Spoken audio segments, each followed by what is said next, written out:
Here we go. This is, oh great, I'm here just after the opening of this. This would be gated from, from driving up through here until March 31st, so it's April now, 2022, of course. And this is Van Meter State Park. This is one of my favorite places in my home, my birth city, let's say. I grew up in my teen years in Kansas City, Missouri, and I was up there until around into my age 20, almost 21, and left at 7th grade. Now, this is outside of Marshall, Missouri, about 12 or 15 miles, and it's near the Missouri River. You can actually see the Missouri River from certain viewpoints here. There's an ancient, well, older, I wouldn't say ancient, but Native American Indian burial grounds up here in what used to be the fort. In fact, that's up over this way, I believe, or just around the corner. So, but there's Van Meter State Park Lake up here. I've written about a story. It's long ago disappeared, but it's a true story based on kind of one of my, actually several stories of a kind of like the magic of nature, elementals. And it was on the dam of Van Meter State Park, so that's up this way. And I remember one time, I don't read Aleister Crowley now, but I was studying back then. There's the area of the fort that used to be a Native American Indian fort or burial ground over that way. Anyway, I used to call it like, kind of like heaven's living room up here. It was so lush and green grass, beautiful blue skies, with white puffy clouds moving into the evening, and I would read out of Aleister Crowley's works. He was such a poet. But I read that he was kind of like a fraud, if I remember right, when it come to being a real magician, from Billy Edward Albert Meyer and Contact Notes or the publications from Figure, one or the other, both. And since then, I haven't really given it too much credence. But he was an incredible writer, an incredible poet, and exactly here is where I called it like back in those days, they used the term like God's living room or heaven's living room or something, like just right there, just right out there, reading Aleister Crowley and other books on magic, Dr. Israel Regardie on, A Garden of Pomegranates, which I would later end up in Georgia, and they actually have pomegranates growing quite abundantly there. Pomegranate juice here, if you find it in the store, is quite expensive. Over there, it's available on every street downtown Tbilisi and every market, very inexpensively actually. So, anyway, A Garden of Pomegranates, Dr. Israel Regardie. I had done the middle pillar exercises, and there's an entire book that is basically devoted to the middle pillar ritual. It's a Kabbalistic magic. So those are the books I was studying way back when, sometimes, and a few others I would come out here with and read there. But around the corner here is a parking lot to the area above Van Meter State Park. This is where I'd actually talked about the story, another what I call, like I said, elementals magic, calling up the winds. Very windy day, so the substance the activity was already there, but it was just amazing. It was a miracle of what took place. It was exactly what I tasked forth and commanded. And so anyway, it's also another location of several things like this, Kabbalistic angel magic, in another few instances for sure. So it's a great place to spend in nature. I doubt very few people are coming here for the reasons that I just mentioned that I have in the past. I've been coming to here as a child. I took a course, I think it was Beaker Middle School, before leaving for Blue Springs, Missouri, living in Kansas City when I was still child from Missouri Conservation. We studied an entire course. It was great, you know, about the plants and the animals and the forests and the lakes, and all about that. So here I am, Van Meter State Park, above the lake, and I'm happy to be back.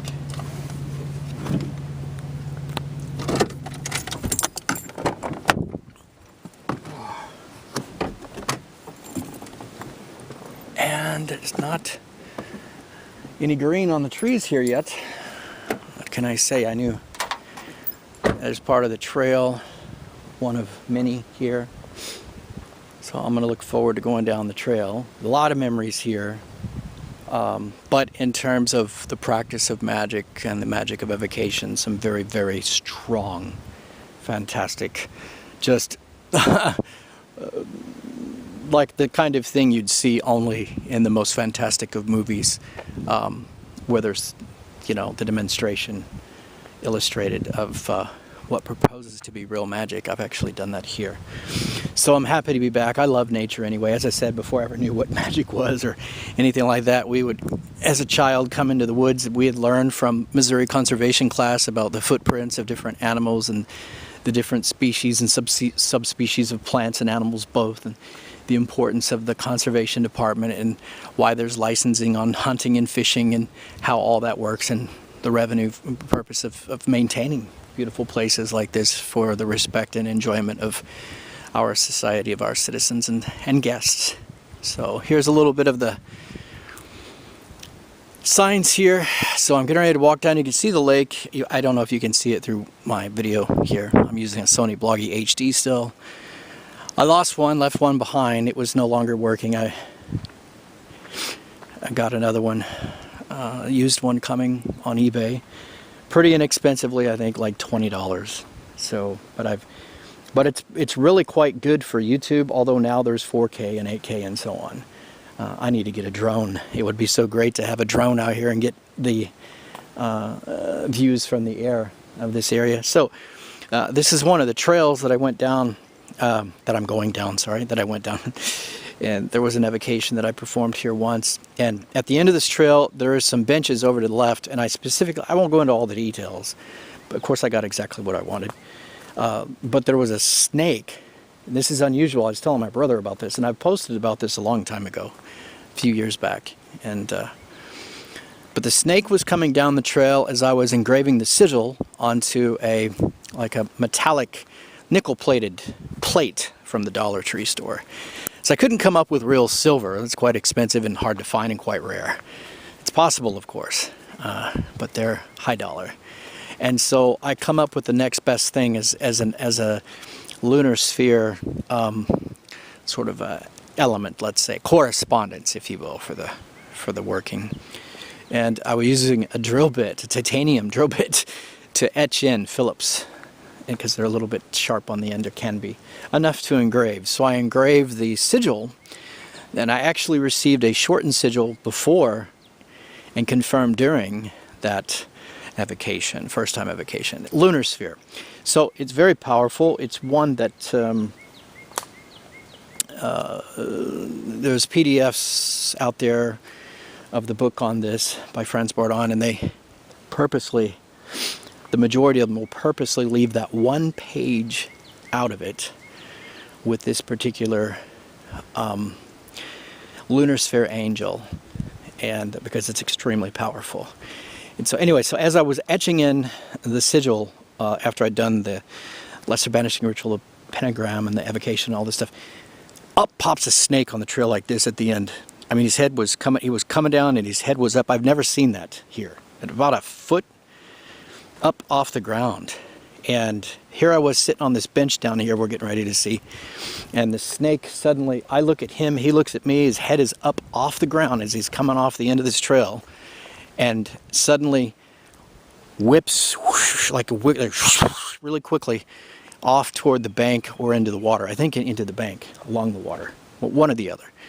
But I saw as much to see he just like whipped like a rope on out of there, darted off. And but it was a what a coincidence, or not, that you'd see something like that, because quite frankly I've never seen that in Missouri, and I grew up in Missouri, and I was here 35 years of my life straight all through 35 years. Just straight through 35 years of my life right here in Missouri. 34 to be exact, 34. And I'd never seen anything like that. But that snake, its head was up off the ground. And that's not the only unusual phenomena that took place. I won't go into all the details, but it would be too fantastic for most people to believe or to just chalk it up to coincidence. Or in my case, the problem that I have sometimes is trying to figure out, and this is a danger for ceremonial or ritual magicians, I was told by a experienced practicing ceremonial magician at White Light Books that used to be, I don't know if it's still there, at Westport in Kansas City, Missouri, downtown. Get over the wow factor. She told me, you have to get over the wow factor. That'll hold you back, that'll stumble you in magic. You have to get over the wow factor. And that's true. I wouldn't understand it then. I understand it now. But when you also have developed your psychic ability to a greater or lesser extent, your intuitive sense, it sometimes begins to be a bit of a brain game or another wow factor, like, did I sense that was coming before it came and then I did this or this? Or if you work a certain magic or do certain things knowing and sensing that something very strongly, something that very specific is about to occur, and you move in position before that thing manifests, and then when it manifests, it just, like I did a film. I shouldn't go into all these topics, it's too mind-blowing. Anyway, wow, this is interesting. So there used to be, I don't know if they're still here or not, several boats or canoes over here to the left, and there used to be a bench there. I'm not sure if they're there anymore or not. I'm getting ready to see, I guess. But that's where I was sitting when this snake, during this magical ritual that I was doing for the lunar sphere angel, it's very, very powerful. And yes, the bench is still there. I don't know if the boats are, though. I was sitting on that bench over to the left at the end of this trail, and I was engraving the sigil. And the snake was coming up right here. I don't remember these signs being here back then, actually. But the snake was coming right down as I'm walking down this trail, and right up to about around here. And I was sitting there on the end of that bench, and it must have had to have been more like here.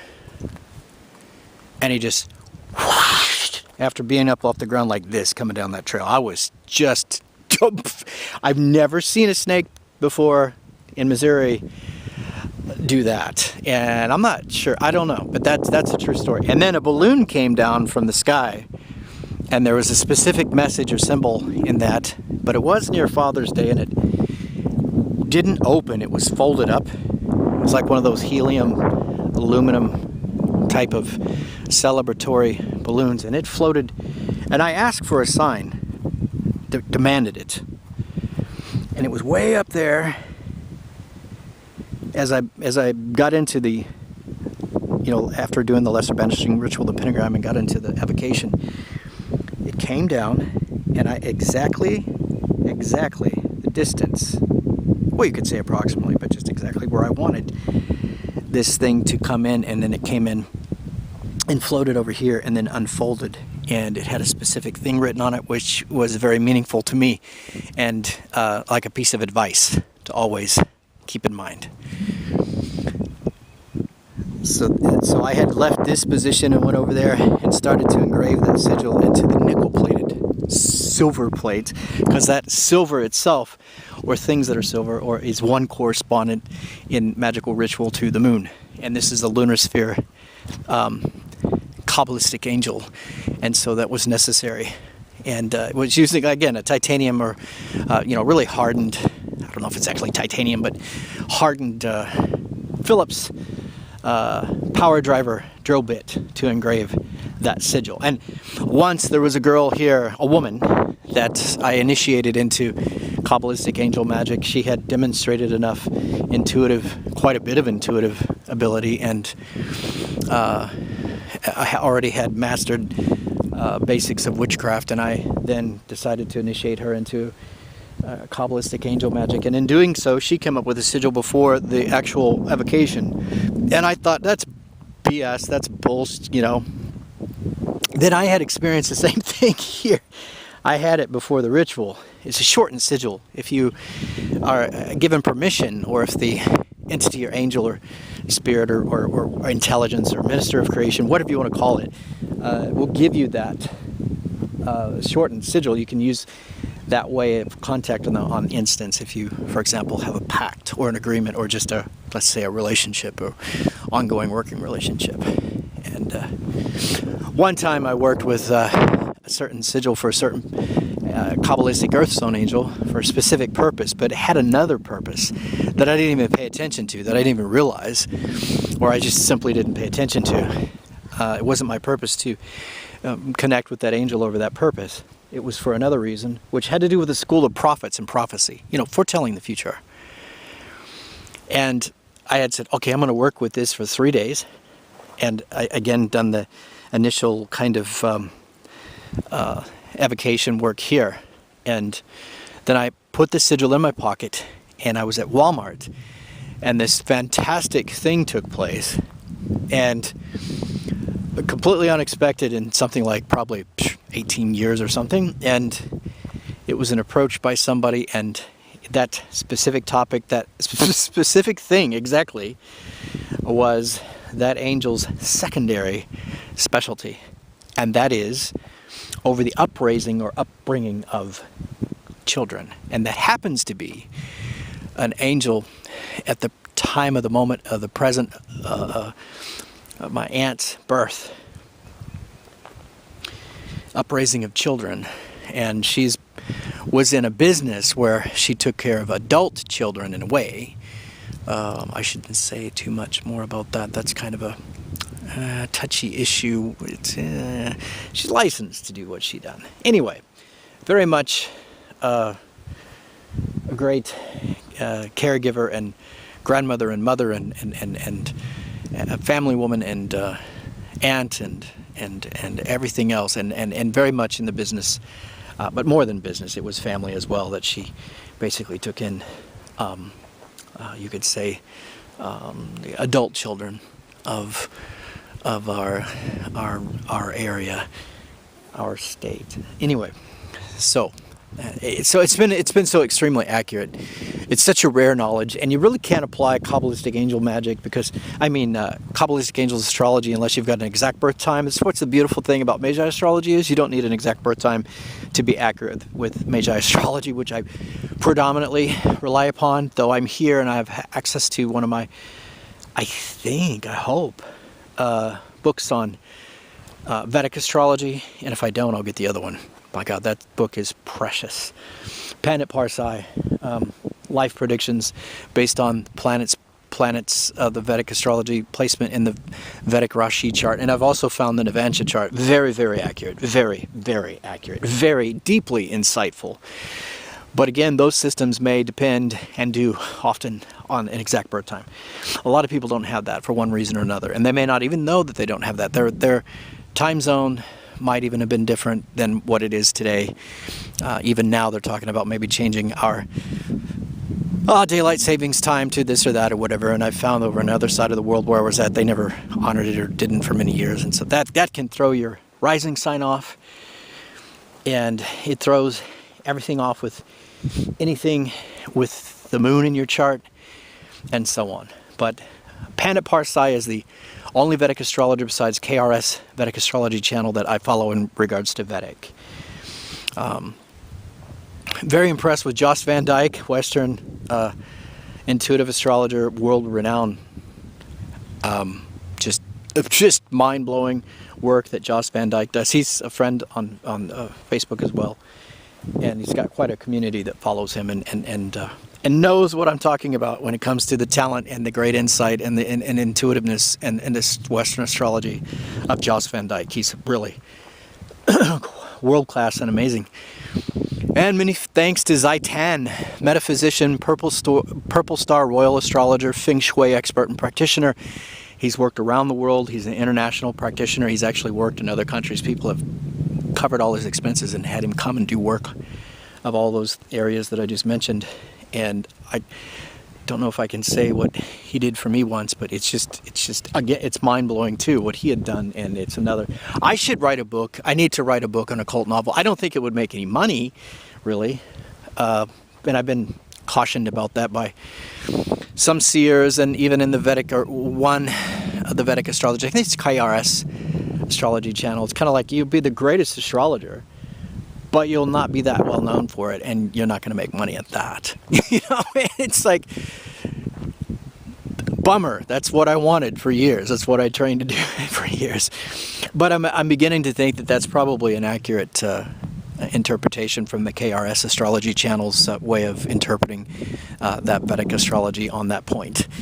But Pandit Parsai's work indicates that I could be an expert in love affairs and romances and things like that. And through Magi astrology, ironically, MAGI, Magi astrology, the Magi Society's work, and my study and membership there with that, I've developed the ability to be able to, you know, by heartbreak transits and Cinderella transits, the Magi astrology's research and astrology on especially Chiron, I can be phenomenally accurate, as can any Magi astrologer, anybody using Magi astrology, or absolutely a certified Magi astrologer, which I am not. But that happens to be true. Pandit Parsai's like, you can be an expert in romances or affairs, love affairs, things like this. Disturbed marriages, to be exact. That's exactly what Pandit himself wrote in astrology reading to me. And that's actually true in terms of being able to apply Magi astrology. How ironic, right? It's like, yeah, I could tell you when your marriage is about ready to break up, or may break up, or will break up. For example, Brad Pitt, you can look up Brad Pitt, the timing of their breakup and divorce, and it's textbook Magi astrology. It happened on a harsh Saturn clash 150-degree Chiron looped Magi astrology transit. I mean, it's just perfectly Magi astrology textbook on the timing, and you could just predict it like the sun today will be last visible light at 8:11 p.m. here in Van Meter State Park, or 2011 on military time. It's that accurate. It's really quite phenomenal. So this particular location is also another area. It's exactly where the elemental magic that I was talking about earlier on. Did I talk about that? I think I did. I called it a refreshing spray, the glory of creation, something like this. And this is exactly, see, this is what's behind me. So this is a man-made dam, as I understand. It's so nice they've cleaned this up. It used to be all bushy and all this growing stuff in here. Now it's, wow, they've really done it amazing. Well, they've really improved the parks here in both the city and state. It's so wonderful to come home and see the improvements in our parks. Anyway, I was coming across here, and I told the story about a refreshing spray, and there was a lesson in that, and it was a lesson that I learned on my own that actually had been predicted by Darla Thrasher, tarot reader and authentic witch, and it had to do with the lesson on belief and faith and lack of, and the instant manifestation versus delay in magic, and the results in magic. And she had actually foretold me about that lesson years before in a face-to-face reading I had with Darla Thrasher. I don't know if she practices anymore or not, openly anyway. She's in North Kansas City. I first got a reading with her through White Light Books at Westport in Kansas City on a Saturday. They used to have readings there. I don't know if they do that anymore. Missouri's quite conservative. They even cracked down on stripper stuff for a while, strip clubs. Pretty conservative state. Anyway, so I don't know if they even allow readings or do readings, who knows. I think the author of my book on Enochian, the Whales of the Wandering Angels, Bill Duvendak, I think he's in St. Louis, and I think that's where Aizanoth Mason is too. And I know they have the Rosicrucian Orders Lodge. One of their lodges is in St. Louis. I'll find out about that later. But anyway, this is the location of that story of refreshing spray. And like I just like the glory of creation, because it was elemental magic. In this corner is where I did a invoking pentagram and called on one of the elements and the elementals, 2 elementals. I called on the spirits of the air, the sylphs, and in the spirits of the water, the undines. And there was big puffy white clouds blowing that day across the sky, and it was a little bit hot though still. It was October, and I wanted a refreshing spray. I wanted a whirlwind to come across the lake, and I always get what I want here, by the way.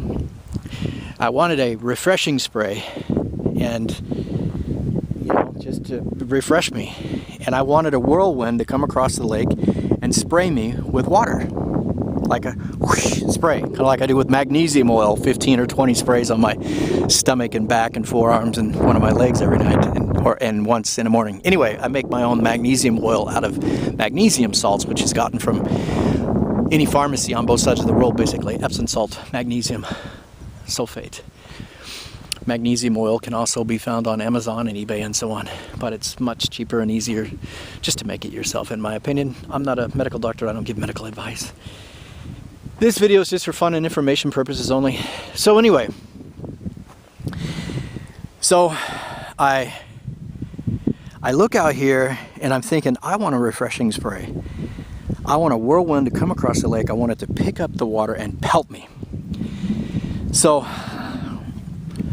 when I got over here to the corner, as I realized that thought and that strong desire, and it was a strong desire, and that's important. So I go to that corner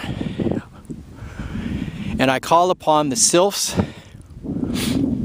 and the undines, or I might have just done the invoking pentagram. This is why it's so important to do a magical journal, which I did not on this particular point.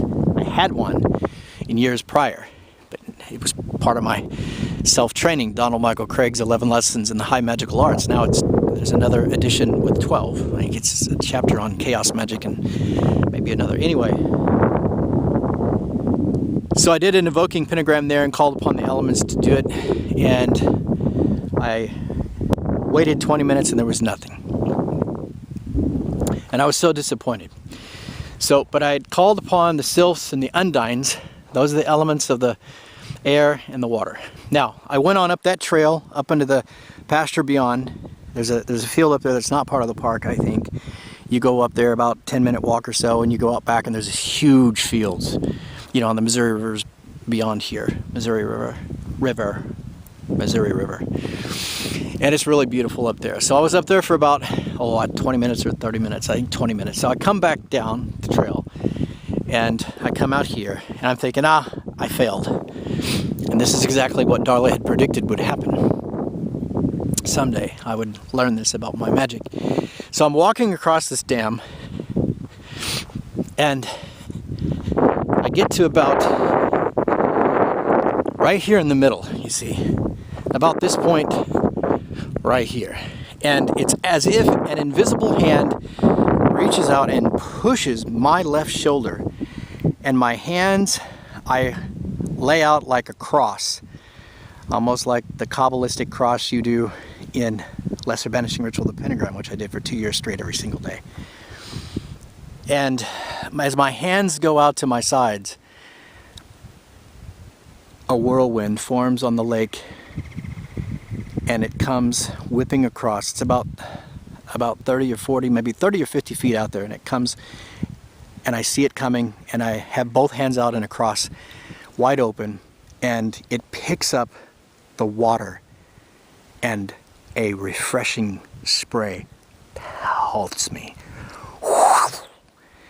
I mean, a huge, refreshing spray, lake water pelting me.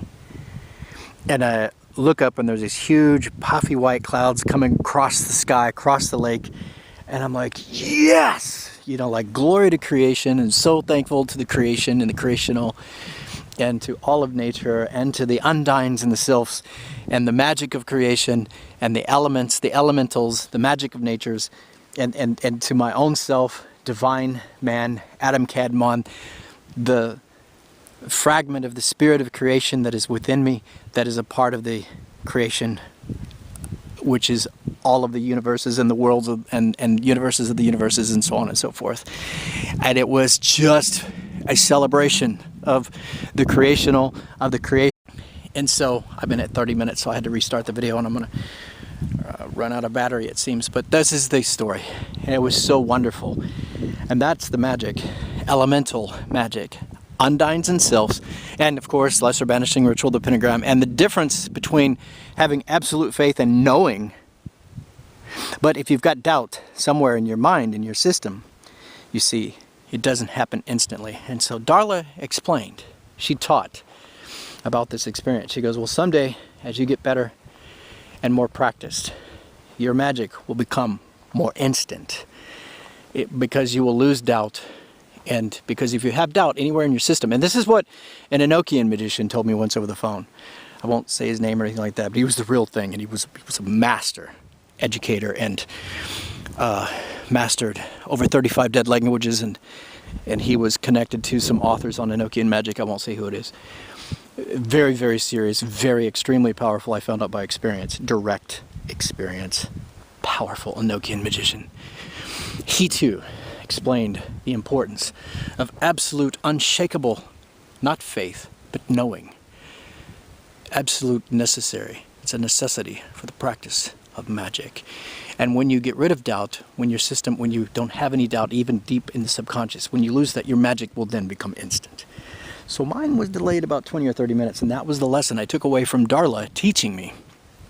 As somebody older than me, as somebody more advanced, as somebody more skilled at that point in my life, probably still is, who knows, in magic. That's what she taught me about this experience, about the magic, and the importance of not faith, but knowing, and absolute unshakable knowing. Almost reminds you of the Gnostics and the Gnostic tradition, the difference between faith and knowing. Unshakable knowing. This is absolutely necessary for instant successful manifestation of the application of will and magic. There's a huge difference, and it makes all the difference in the world. So that's what I was dealing with that way. She says somewhere in your mind, somewhere in your belief system, there's still some doubt. And until someday you work that out, or you get rid of that, you'll find that there is that kind of delay. She goes, but you'll someday find instant magic. And indeed, that is why I was able to demonstrate in front of my former fiance, Kate, repeatedly, that magic, Kabbalistic angel magic, again and again and again. 6 times. And in front of another friend there in Georgia, 3 times, I think, maybe 4, 3 or 4. Task on command, and that's why I recreated a loosely based theme on that, the tasking of an angel, in a photo test shoot with Marie Sinai, who ended up on national television in Georgia and also in Milan, Italy, for her fashion modeling about a year later, a little over a year later. But that the theme was based on the demonstration of instant magic, again and again and again and again and again and again, in front of Kate, who I believe may have tricked me or fooled me or tried. Maybe she did. Based on the published story of this story I just shared here in the video, here in this story. I believe she knew, and I believe they were trying to figure out what I could or couldn't do. And she was surrounded by Secret Service and a particular secret or semi-secret society people. And I think that she decided to try to get me, to test me, to demonstrate the ability and the skill that I just talked about that I've done here before, which was a story that I used to have published in the notes section on Facebook many years ago. And I called it the magic of creation, or a refreshing spray, the magic of creation, this kind of thing. It's actually Kabbalistic angel astrology, Kabbalistic angel magic that I did with Kate's Task on Command, which is much different than, well, it's different in the sense that what I did here was actually magic of the elementaries, nature spirits, undines and sylphs, water and air. So, but lesser banishing ritual, the pentagram, you can invoke an element by drawing the pentagram in and invoking that element. In this case, I was obviously working with air and water, right? So this is a little bit of a story about just a tiny bit of the magic that I've had great success with, and this is part of my training ground. This is part of my success story. This is why I so love this. Is America. This is Missouri. This is the forest. This is the woods, and this is where I've had just immense, incredibly powerful results with magic of the elements, or the undines, or the sylphs specifically, and also of cauterized candle magic multiple times over. But it's not the only place. Well, anyway, here is the end of the road. I'm going to stop with this video. In fact, I'm about ready to run out of battery. I didn't let it charge very much. And so that's the end of my story for today. Soon it will be green here again. It'll be so beautiful and wonderful. Remember, this is all just for information and entertainment purposes only. And I'm at Van Meter State Park. So lovely, so beautiful. They're always improving on the care and management of these parks. It's wonderful. Absolutely glorious. It's so wonderful to be back in nature here at home in Missouri. I was born about 15 miles from here.